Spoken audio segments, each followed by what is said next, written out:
La librairie antillaise, le premier distributeur antillais de biens culturels et de loisirs, vous présente Raconte-moi ton livre, votre magazine littérature jeunesse.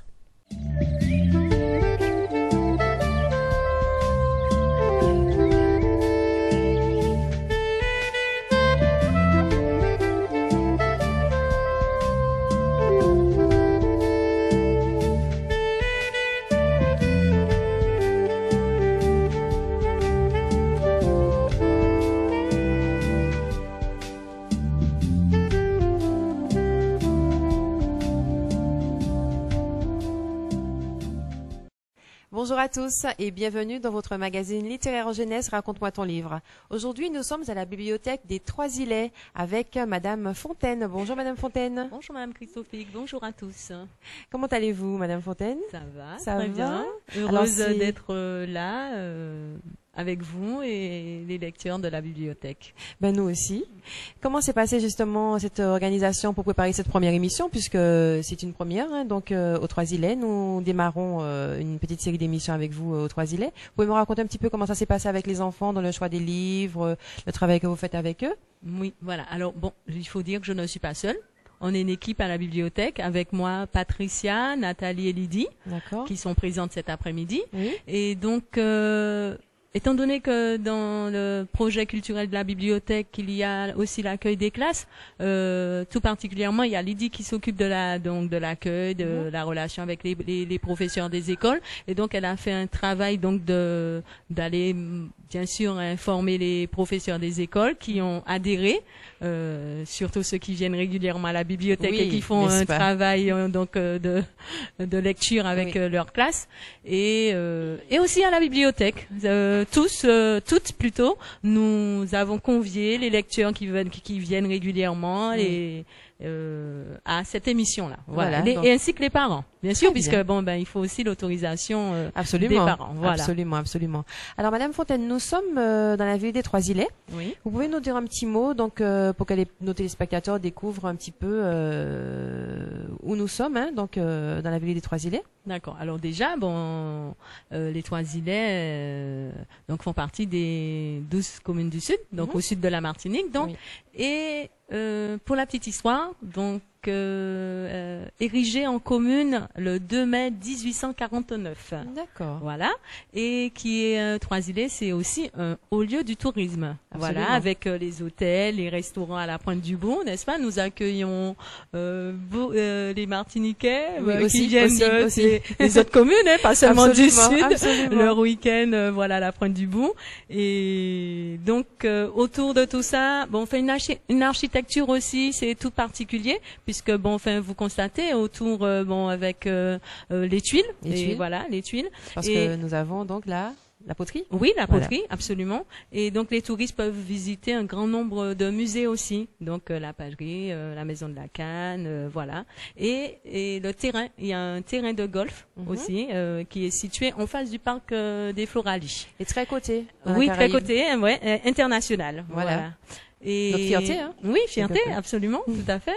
Et les plages, bien sûr, on n'a pas parlé des plages. Voilà, les plages touristiques, voilà, Trois-Îlets, ville balnéaire, on va dire, hein, parce que on a de belles plages, de beaux hôtels, de très beaux sites à découvrir. Tout à fait. Voilà, très bien. Et la bibliothèque, bien, il faut situer la bibliothèque dans tout ça. La bibliothèque est au centre, justement, puisque nous avons un marché. Donc, on va dire contigu à une boulangerie-pâtisserie derrière le marché. Derrière le marché, voilà. Voilà, je fais pas de publicité, donc pour la pâtisserie. Mais il faut, donc non. aussi, voilà. Un petit creux à 2 pas. Voilà. Donc, pour la présentation des Trois-Îlets de manière succincte. Voilà. Et la bibliothèque, tour, hein, je pense, hein. Oui, voilà. En gros, on a dit l'essentiel, voilà. Et donc la bibliothèque se situe donc au bout des Trois-Îlets, contiguë au marché, donc derrière le marché. Voilà. Et pas loin aussi de la place de l'ancienne mairie. Tout à fait. Voilà. On dit la mairie, on dit encore la mairie. Elle reste, voilà. Oui, la mairie. D'accord. La mairie, oui, tout à fait. Très bien. Et la bibliothèque, c'est un lieu convivial. Absolument. Et qui a plusieurs espaces. Donc, bébés lecteurs, enfants, ados. Adultes et des coins aussi pour les périodiques. Donc en gros voilà, donc les différentes sections j'ai fait le tour de la bibliothèque municipale des Trois-Îlets et je vous invite donc à venir la découvrir. Absolument, Voilà. absolument. Voilà. Alors donc, Madame Fontaine, vous êtes la responsable de la bibliothèque, c'est ça, hein? Tout à fait. Donc je rappelle que je ne suis pas seule dans l'activité de la bibliothèque. Il y a toute une équipe avec moi. Tout à Très fait. bien. Et dynamique, Voilà. polyvalente. Oui, je vois ça, effectivement. Non, Voilà. nous passons un très bon moment. Alors donc, mes amis téléspectateurs, nous allons tout de suite passer à la découverte des aventures que les enfants vont nous raconter. Donc, dans Raconte-moi ton livre, nous allons commencer tout de suite avec Lourdes. À tout de suite avec Lourdes.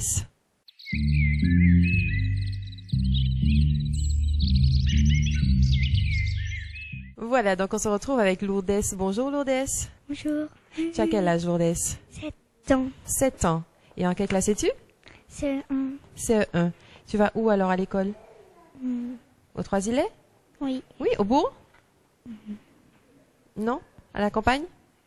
Au bourg. Au bourg. D'accord. Donc, nous sommes avec Lourdes. Lourdes, quel livre vas-tu nous raconter aujourd'hui? Monsieur Farceur. Alors, raconte-nous ton livre. Qui est Monsieur Farceur? C'est un méchant. Il veut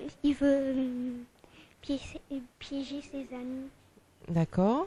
En faisant quoi? Il donne des gâteaux. Il piège ses amis en donnant des gâteaux? Mais c'est bon ça de recevoir des gâteaux. Mais empoisonnés. Alors, il piège ses amis en donnant des gâteaux.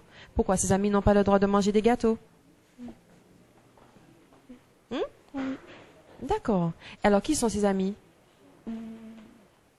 Monsieur Glouton. Mhm, Monsieur Rigolo. mhm. Et C'est tout. Qu'est-ce qui t'a... comment dire? Pourquoi tu as choisi ce livre? Pourquoi tu as choisi de présenter ce livre?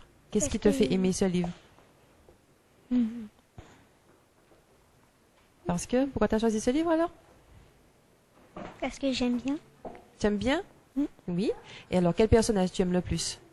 Monsieur Rigolo. Monsieur Rigolo. Tu peux nous raconter un petit peu ce qu'il fait, Monsieur Rigolo, dans le livre?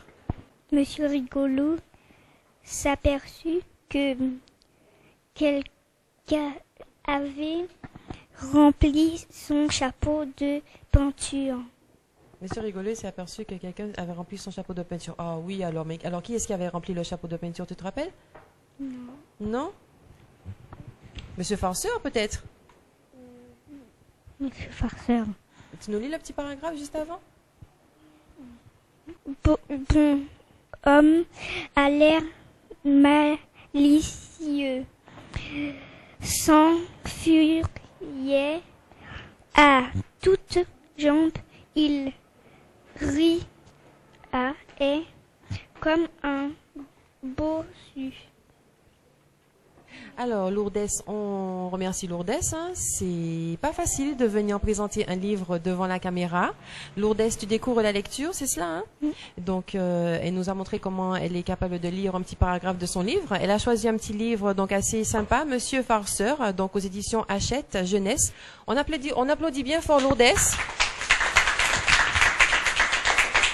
Merci Lourdes. À tout de suite avec Mehdi.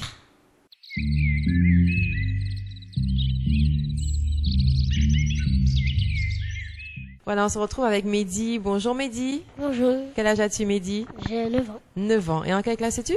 Au CM1. Où vas-tu à l'école? À Île-et-Charles. Ah? À Île-et-Charles. Ah, l'école primaire Lille-Charles, c'est ça? D'accord, très bien. Mehdi, quel livre vas-tu nous raconter aujourd'hui? Roger le colibri. Vas-y, on écoute ton histoire. C'est un petit garçon. En fait, il joue avec un avion. Sa soeur est en train de lire un livre. Et son papa, il creuse un trou pour planter un arbre. D'accord. En fait, il mange son petit déjeuner. Et un colibri, il vient le piquer le nez. Non, c'est vrai? Oui. Il a dû être effrayé, non? Oui. Et après, il a appelé sa soeur. Il a dit, le colibri n'a pas peur de moi. Il était fier. Non, c'est le colibri qui n'a pas peur. Oui, mais il est... Ah oui, d'accord, oui, effectivement, en effet. Ensuite? Après, quand il va à l'école, il dit au revoir au colibri. Mhm. Et comme sa grand-mère, elle a fait un perchoir, alors le colibri, en fait, il a fait 4 perchoirs et le colibri, il va sur le piège chaud, les pièges forts. D'accord.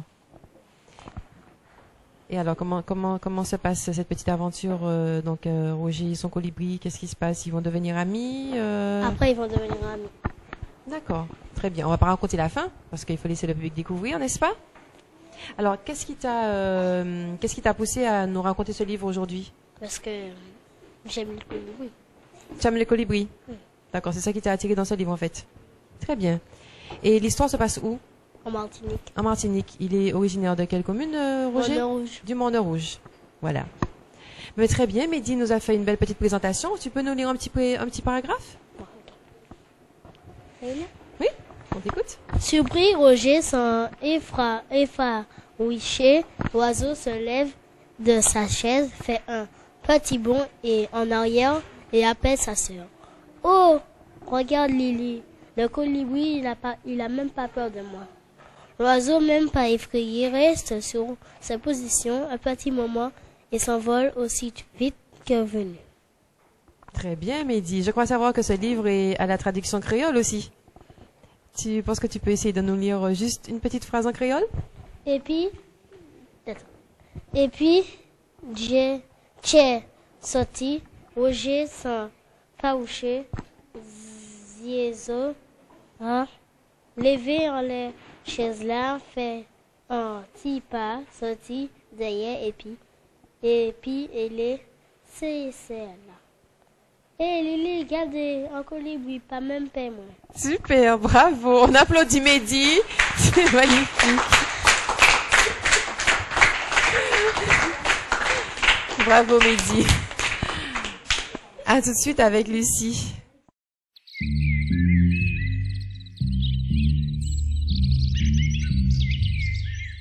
Voilà, nous sommes maintenant avec Lucie. Bonjour Lucie. Bonjour. Quel âge as-tu Lucie? J'ai 13 ans, Et tu es en quelle classe? en 5e. Au collège de Trois-Îlets? Oui. Très bien. Lucie, quel livre vas-tu nous raconter aujourd'hui? Je vais vous présenter un livre de science-fiction du nom de Le livre perdu des sortilèges, qui a été écrit par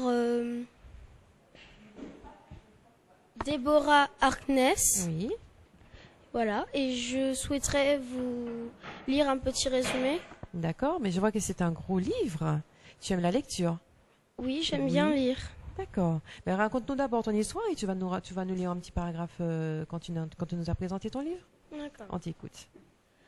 Diana Bichot est la dernière d'une longue lignée de sorcières, mais elle a renoncé depuis longtemps à son héritage familial pour privilégier ses recherches universitaires, une vie simple et ordinaire, jusqu'au jour où elle emprunte un manuscrit alchimique, l'Ashlam 782. Elle ignore alors qu'elle vient de réveiller un ancien et terrible secret, et que tout démon, sorcière et vampire le convoite ardemment. Parmi eux, Matthew Clermont, un vampire aussi redoutable qu'énigmatique. Un tueur, lui a-t-on dit. Diana se retrouve très vite au cœur de la tourmente, entre un manuscrit maudit et un amour impossible.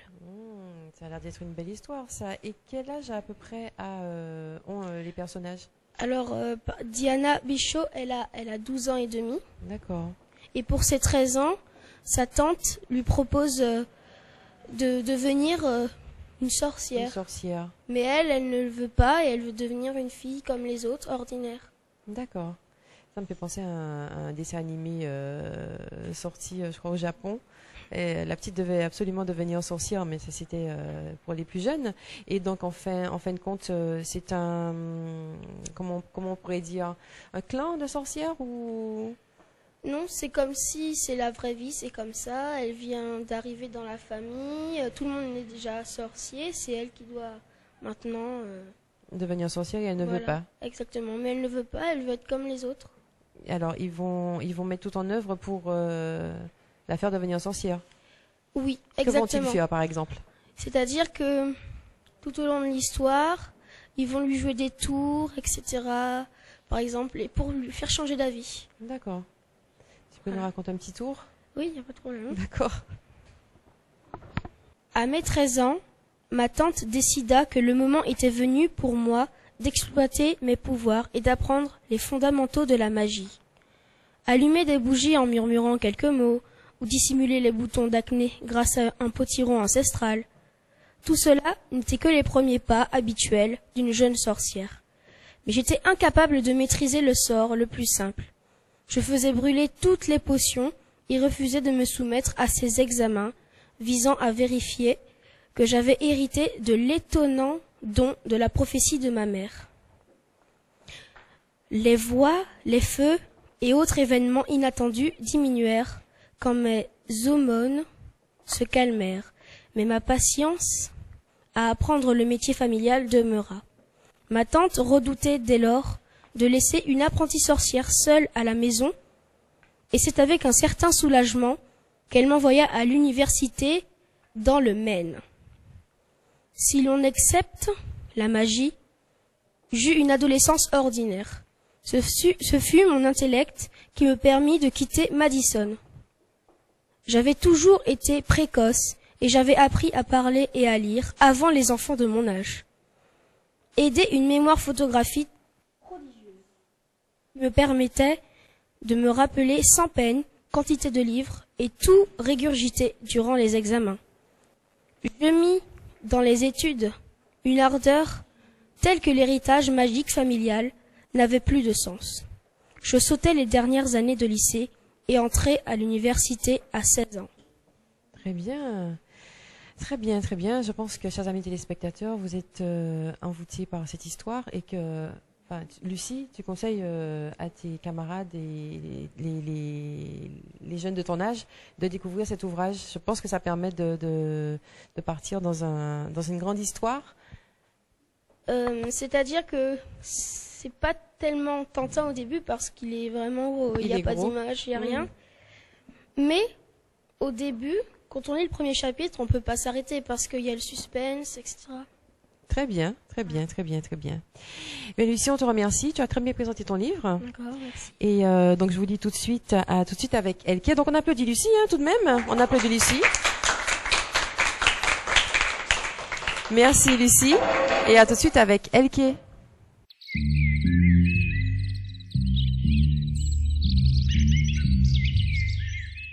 Voilà, on se retrouve avec Elke. Bonjour Elke. Bonjour, Quel âge as-tu Elke? j'ai 7 ans. 7 ans. Et tu es en quelle classe? C'est un C. Au CE1. D'accord. Et tu vas où à l'école? Il est sistin. D'accord, très bien. Alors, quel livre vas-tu nous raconter aujourd'hui? Coup de foudre ou poulailler. Coup de foudre au poulailler. Waouh. Tu nous racontes alors, Elke? D'accord. Donc ça parle une poule qui rencontre une fille et qui est tombée amoureux sur elle. Et il n'arrive pas à dire ses sentiments. Qui n'arrive pas à dire ses sentiments? Carmelito. C'est un coq alors? D'accord. Donc cette fille, elle s'appelle Roxane. En fait, c'est une histoire qui se passe dans un poulailler. Donc, on a un coq qui tombe amoureux d'une poule. C'est ça. Et donc, le coq s'appelle Carmelito. Et la poule? Roxane. Roxane. Donc, Carmelito et Roxane. Apparemment, Carmelito a le coup de foudre pour Roxane. Oui. Qu'est-ce qui va se passer ensuite? Ensuite, il va se passer qu'il va dire ses sentiments. Après, ils vont tomber amoureux tous les deux. Non. C'est tout mignon. C'est tout. Ils vont tomber amoureux et je ne sais pas qu'est-ce qu'ils vont faire ensemble. Ils sont où d'ailleurs? Ils se rencontrent dans la cour de l'école. Ils se rencontrent dans la rue. Ils sont dans la neige. Ils sont dans la neige? Ah oui, d'accord. Et ça se passe dans quel pays alors? Le Nord. Le Nord. D'accord. Et ils vont certainement faire des jeux dans la neige. Moi, je vois sur la couverture qu'ils sont en train de danser. De faire la patinoire. Et vous, d'accord. Ils sont sur une patinoire. D'accord, très bien. Et il fait des grandes rencontres. Ils font de grandes rencontres. On trouve un cheval avec une princesse. Et puis il voulait une rose pour offrir sur le chapeau de Roxane. Et en fait, elle avait perdu son chapeau. D'accord. Donc Carmelito, elle le redonnait. Et il a retrouvé le chapeau? Oui. D'accord. Et il lui a offert une rose? Oui, en même temps. Super. Il a mis sur son chapeau. D'accord. Eh bien, c'est bien, c'est une belle histoire d'amour, hein, qui se passe entre un jeune coq et une poulette. D'accord? Tu peux nous lire un paragraphe? Comme ça, on en saura un petit peu plus? Pour Roxane et Carmelito arrive enfin l'instant. Combien émouvant du premier baiser. Les deux amoureux sont seuls au monde. Donc apparemment, le petit texte que tu viens de nous lire, c'est le moment du premier baiser. Oui. Et ce moment, ils se sentent vraiment seuls au monde. Oui. C'est magnifique. Belle petite histoire. Je vous invite à lire ce petit livre, mes amis téléspectateurs. Même les grands, hein, je pense, vont apprécier de lire ce petit livre. Donc, on rappelle le titre. Coup de foudre au poulailler de Christian Jolibois et Christian Heinrich. Merci Elke. Une belle petite présentation. On applaudit Elke.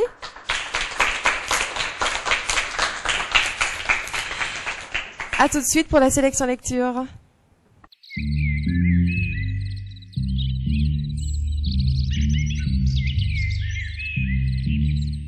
Alors, j'ai sélectionné aujourd'hui pour vous, en premier, petit filao. En fait, après les fêtes, on ne sait pas trop quoi faire de son filao qui nous a servi de sapin, donc à Noël. Et logiquement, à la Chandeleur, on doit se débarrasser de toutes les décorations de Noël et passer à autre chose. Donc, Madame Josette Bardury-Rothsten a écrit un joli petit livre, donc Petit filao. C'est l'histoire d'une petite fille qui entend sa maman dire que voilà, Noël est voilà, c'est fini. Il faudra qu'on enlève ce filao dans le salon. On va le découper en petits morceaux et le brûler. Cette petite fille est très attristée par cette nouvelle et elle va tout faire pour sauver son petit filao. Donc je vous invite à découvrir cette histoire Petit filao de Josette Bardury-Rothsten, sortie en décembre 2013. Ensuite, que se passe-t-il dans le tiroir? Alors, qui ça qu'a passé en tiroir? Donc c'est un bilingue français-créole de Michel Houdin. Les illustrations de Émilie de Dieu. Au Conte des Quatre Vents, Monde Caraïbes, Martinique chez l'Harmattan, sorti en novembre 2013. Un masque de carnaval, un calendrier, des bougies. Qui discutent? Mais que se passe-t-il dans ce beau tiroir en mahogany? Alors c'est à découvrir pour les petits à partir de 6 ans. Et pour finir, La mangouste et le crocodile de Thérèse Léotin, traduction, Guy Lauréat pour les textes, Stéphanie Marudzia pour les illustrations, aux éditions Orphi. Le bestiaire des Antilles alimente l'imaginaire dans les contes très populaire de la société créole, dans les veillées, les écoles et les fêtes de fin d'année. La mangouste est l'une des héroïnes de ce conte. Maligne et discrète, elle triomphe de l'odieux crocodile. D'un réalisme édifiant dans sa description des caractères de chacun, ce conte croque avec humour les traits de notre humanité. Voilà, donc c'est tout pour la sélection du jour.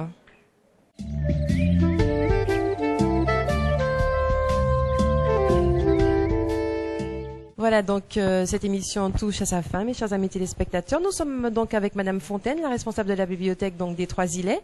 Je vous laisse le mot de la fin, hein, en fait. Hein. Donc nous avons vu que nos enfants ont essayé de nous raconter un petit peu leurs aventures. Ils font la lecture, mais c'est vrai que ce n'est pas évident de raconter et de parler devant une caméra. Donc il y avait un petit peu de timidité, mais en gros, ça s'est bien passé. Nous le sommes tous un peu timides, oui, d'ailleurs.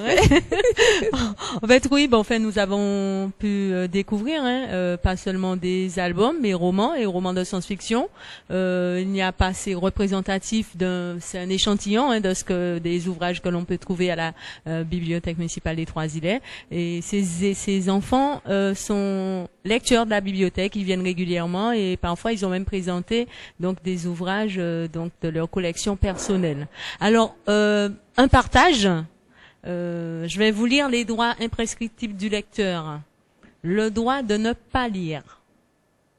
Le droit de sauter des pages. Le droit de ne pas finir un livre. Le droit de relire. Le droit de lire n'importe quoi. Le droit au bavarisme. Maladie textuellement transmissible.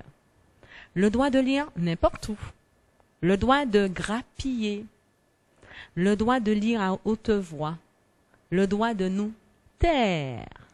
Donc c'est tiré de l'ouvrage de Daniel Pénac intitulé Comme un roman. Et j'aime beaucoup je trouve ça magnifique. Voilà ce texte et j'ai voulu partager avec vous donc voilà. C'est une très bonne idée, je ne connaissais pas et franchement je trouve ça très très bien. Il a tout dit. Oui, exactement. Donc c'est possible à la bibliothèque municipale des Trois-Îles, surtout de lire, parce que le monde, comme dit le poète français Mallarmé, le monde est fait pour aboutir à un beau livre. Super, Voilà. très Merci. bien dit, Madame Fontaine. Dites-moi, vous pouvez me rappeler les horaires de la bibliothèque? Alors, la bibliothèque est ouverte au public du mardi au samedi. Donc, le mardi de 10 à 14 heures, le mercredi de 8 heures à 13 heures et de 14h30 à 17 heures.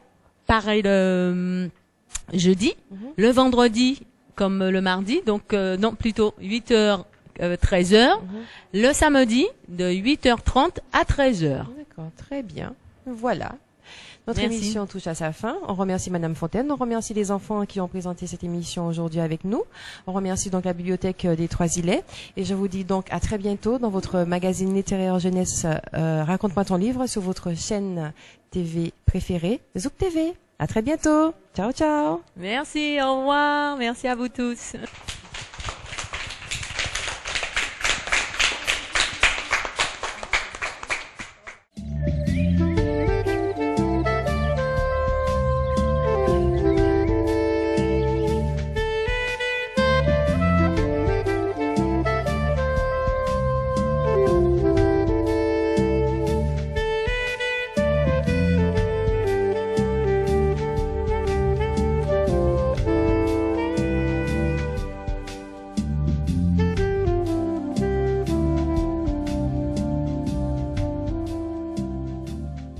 La librairie antillaise, le premier distributeur antillais de biens culturels et de loisirs, vous a présenté Raconte-moi ton livre, votre magazine littérature jeunesse.